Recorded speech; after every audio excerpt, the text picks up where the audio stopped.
So hi everyone, in this video we're going to see a permutation sequence question. So this is a LeetCode hard level question. So this is all about a permutation. So we have studied permutation in our classes, in our earlier classes, basically in 11th and 12th.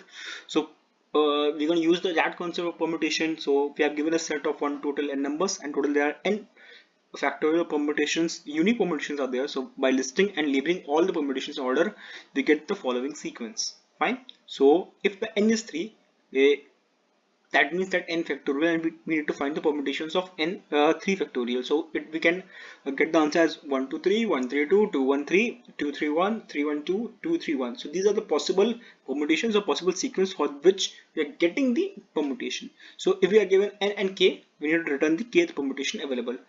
Like example, in the very first example, you can say if n equals to 3, then k equals to 3.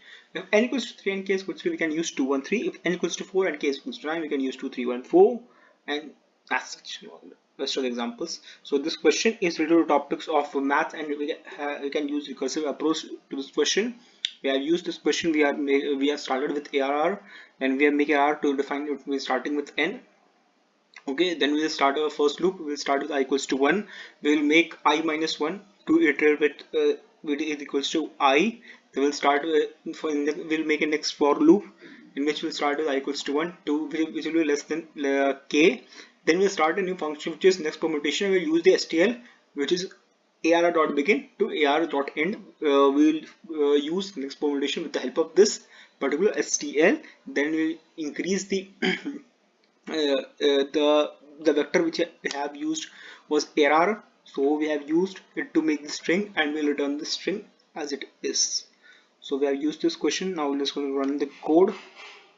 We don't need much more examples because it is quite an easy problem, so we can easily find the answer. It has been accepted. Now we'll try to see whether the code is correct in terms of the TLE and rest of the things. Yes, it is totally correct, so we can easily get the answer.